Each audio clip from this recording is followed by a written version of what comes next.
Le climat change et avec lui, de nombreux défis surgissent. Aujourd'hui, le maître mot, l'adaptation. Le Burkina Faso a déjà franchi une étape majeure en réactualisant son plan national d'adaptation au changement climatique PNA pour la période 2024-2028.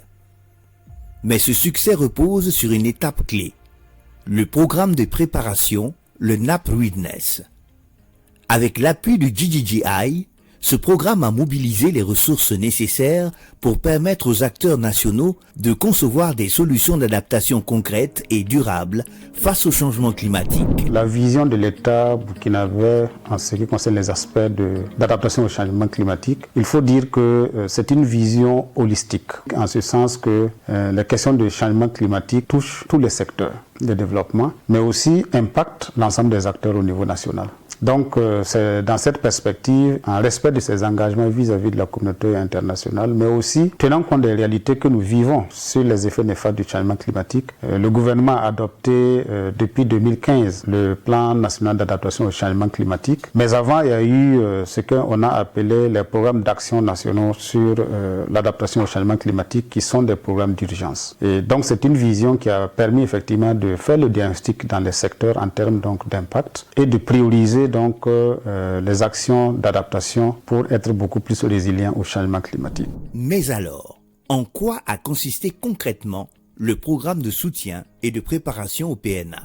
Alors, le projet communément appelé NAP Readiness, en réalité, c'est un programme d'appui préparatoire financé par le Fonds vert pour le climat pour le compte du Burkina Faso et qui porte sur l'intégration de l'adaptation dans la planification locale, le renforcement des capacités des parties prenantes locales, le développement de stratégies de communication, mais également de stratégies de mobilisation des ressources. Et tout cela en prenant en compte les principes d'égalité et d'équité de genre. Tout ce que nous faisons aujourd'hui doit prendre en compte la question transversale du genre. Et nous travaillons sur toutes les organisations de la société civile. Nous travaillons avec le ministère en charge du genre et nous avons des résultats en tout cas assez concrets, assez palpables. Ce projet est très important pour le Burkina Faso pour plusieurs raisons et de bonnes raisons. La première, c'est comme vous le savez, l'adaptation est un des piliers de la Convention sur le changement climatique. C'est à côté de l'atténuation. Même si maintenant de plus en plus de l'adaptation et de l'atténuation, on parle également des pertes et préjudices, loss and damage. Alors c'est important parce que le Burkina Faso figure parmi les pays les plus vulnérables aux effets des changements climatiques. Et c'est un des pays également qui sont les moins bien préparés. Quand on dit les moins bien préparés, c'est-à-dire qui ont le plus de difficultés à mobiliser les ressources nécessaires, que ce soit ressources financières, ressources techniques, etc., pour faire face aux effets des changements climatiques. Et c'est important enfin parce que, comme pour tous les pays africains, parmi ces deux piliers dont on parle, adaptation, atténuation et maintenant peut-être pertes et préjudices, le plus important c'est l'adaptation. Parce que peu importe qui a contribué le plus au problème des changements climatiques, mais les pays africains,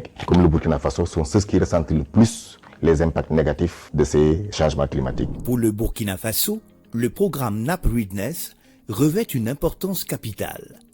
Il a permis d'enregistrer des avancées majeures dans la lutte contre les changements climatiques. On peut dire qu'il y a beaucoup de résultats significatifs qui ont été atteints dans le cadre de la mise en œuvre du Readiness. C'est d'abord l'évaluation, n'est-ce pas, du mécanisme de coordination du plan national d'adaptation au changement climatique que nous avons eu à faire et qui nous a permis de formuler des recommandations pour un véritable fonctionnement de ce mécanisme de coordination, parce que cela a été révélé comme une des faiblesses du plan national d'adaptation au changement climatique. Ensuite, il y a le système de suivi et évaluation commun au plan national d'adaptation et à la CDN qui a fait l'objet d'évaluation assorti de recommandations phares qui permettront de rendre ce système-là véritablement fonctionnel, aussi bien à l'échelle nationale qu'à l'échelle, n'est-ce pas, des régions. L'un des résultats phares, c'est la décentralisation des questions d'adaptation au changement climatique. Pour ce faire, nous avons conduit des études de vulnérabilité au niveau de 3 régions pilotes et ces études de vulnérabilité ont abouti à la mise en place ou à l'obtention pour chacune de ces 3 régions-là d'un plan régional d'adaptation. Ça, c'est un résultat phare. Maintenant, un autre résultat, c'est le renforcement des capacités que nous avons eu à faire au profit des acteurs au niveau régional. Parce que tout à l'heure, je disais que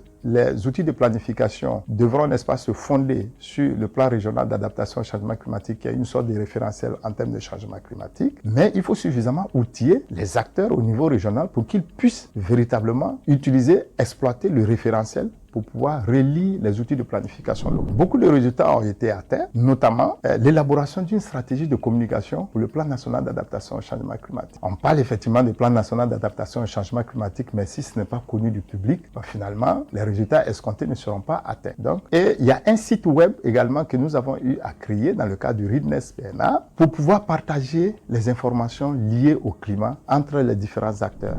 Pour répondre aux effets du changement climatique, le Burkina Faso, à l'instar d'autres pays en développement, mobilise le soutien du Fonds vert pour le climat afin de financer des projets ambitieux d'adaptation et de résilience. Le Fonds vert, en fait, c'est le plus gros fonds climat dédié au monde pour accompagner les pays en développement pour un développement sobre en carbone et résilient au climat. Donc, le Fonds vert pour financer les pays demande à chaque pays de désigner en fait un point focal. Il va jouer justement sur l'interface là entre le gouvernement du pays et le secrétariat du fonds. Donc, notre principale mission, c'est accompagner des acteurs nationaux à la mobilisation plus accrue de la finance climat et singulièrement des ressources du Fonds vert pour le climat.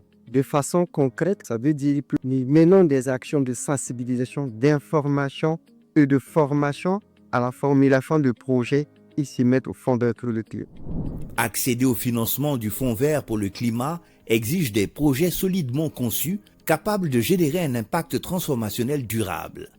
Pour y parvenir, des formations ciblées ont été organisées afin de renforcer les capacités des parties prenantes au Burkina Faso. Dans le cadre du NAP RIDNES, il y a eu plusieurs programmes de renforcement de capacités. On peut noter les renforcements de capacités sur la création des logs conceptuels ainsi que la modélisation financière qui a mobilisé plus de 50 participants avec un taux de participation des femmes de 28%. Il y a eu également des renforcements de capacités dans les régions, dans la région du centre-sud, du centre-ouest et du sud-ouest pour la planification de l'adaptation sensible aux genre, où on a eu plus de 103 participants avec un taux de participation féminine de plus de 34%. Il y a également eu des renforcements de capacités dans le cadre des études de vulnérabilité, où il fallait préparer en fait les populations et surtout les parties prenantes gouvernementales aux impacts du changement climatique en fait sur les populations de ces régions ciblées-là. Et il y a également des formations sur les techniques de négociation dans le cadre de la mobilisation des ressources dans les projets de la finance climat et de la croissance verte. Qui parle du respect des engagements du pays parle de l'atteinte des objectifs de la Convention cadre des Nations Unies sur le changement climatique, à savoir la réduction des émissions en dessous de 2 degrés Celsius, voire 1,5 degrés Celsius pour ce qui est de l'accord de Paris. Donc cela doit se matérialiser sur le terrain à travers la réalisation d'un certain nombre de projets donc sobre à carbone. Donc pour aboutir à ce résultat, il va falloir renforcer les capacités des secteurs prioritaires, c'est-à-dire de l'agriculture, de l'élevage, de l'énergie, de l'habitat, donc de la société civile, pour que chaque entité puisse jouer sa partition dans la réduction des émissions de gaz à effet de serre.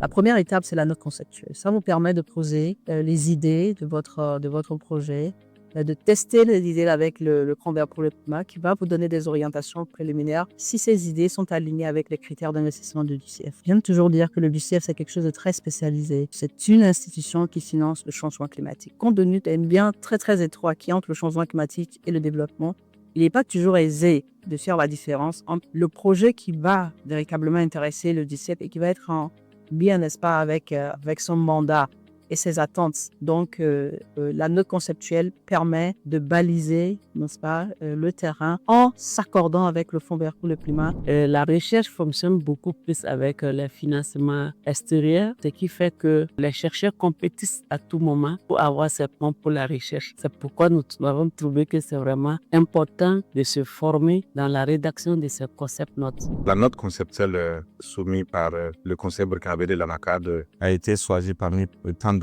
Il y a 3 notes conceptuelles qui ont été retenues, dont la nôtre, qui sans doute a été bien élaborée avec l'AND et le SPCNDD. En tout cas, leur accompagnement technique nous a permis d'élaborer une note conceptuelle recevable, mais qui ne répond pas aux exigences pour le moment de la finance climat. Donc, c'est en ce sens que le programme RIDNES a initié cette formation pour nous outiller davantage, nous en tant que techniciens, pour être plus compétents. Aujourd'hui, l'anglais c'est important Et surtout, pour pouvoir aller à la recherche de financement, il faut avoir des notions en anglais. Donc, nous formons également les parties prenantes et les parties gouvernementales sur la langue anglaise afin qu'ils soient à même d'aller chercher ces financements-là plus facilement. Le Rudness PNA, c'est également une démarche de mise en œuvre largement appréciée par les acteurs pour son approche inclusive et structurée. Déjà, pour leur prise en compte, leur intégration, nous essayons de nous assurer que toutes les actions que nous menons, les activités, les projets, les femmes sont non seulement actrices, bénéficiaires, pas seulement les femmes, les jeunes, les personnes handicapées, pas seulement acteurs, mais également des bénéficiaires. Également, pour les actions que nous menons, pour les projets que nous avons, nous pouvons dire qu'il y a beaucoup d'associations féminines, beaucoup de groupements qui ont pu aujourd'hui, grâce aux formations, au renforcement de capacités que nous leur donnons, se prendre en charge, essayer de revoir la question des changements climatiques plutôt comme, on va dire, une opportunité de pouvoir mettre en place des activités génératrices de revenus pour pouvoir s'en sortir.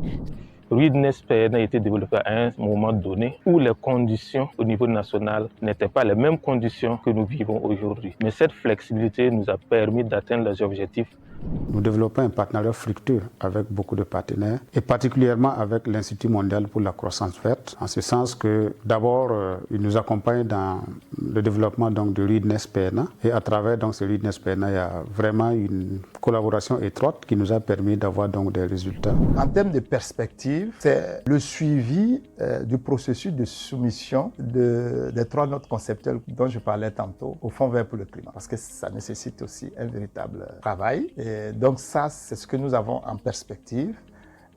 L'autre perspective, c'est de travailler à la mobilisation des ressources pour la mise, n'est-ce pas, en œuvre de la stratégie de communication, du plan de communication qui est lié à la stratégie de mobilisation, n'est-ce pas, des ressources également. Aussi, la prise en compte du genre. C'est que durant toute la mise en œuvre, n'est-ce pas, du Rudness, le genre a été véritablement pris en compte. Et cela s'est fait avec l'appui d'une spécialiste genre dont nous sommes attachés les services, qui nous a accompagnés. Autre élément, c'est qu'il est ressorti qu'il y a une faible implication des acteurs du secteur privé dans les questions d'adaptation au changement climatique. Alors donc, nous avons, dans un premier temps, travaillé à les sensibiliser sur ce que c'est que les changements climatiques, les impacts, et sur les possibilités d'investissement vert, n'est-ce pas, qui existent. Et nous voulons, n'est-ce pas, dans les jours à venir, travailler, n'est-ce pas, à renforcer leurs capacités pour qu'ils puissent exploiter tous les canaux pour pouvoir véritablement s'impliquer dans les questions d'adaptation au changement climatique. Vous savez que ça, ce n'est pas une tâche aisée parce que qui dit secteur privé parle de réalisation de profits. Il faut réussir, n'est-ce pas, à concilier, n'est-ce pas, leurs intérêts avec l'adaptation au changement climatique.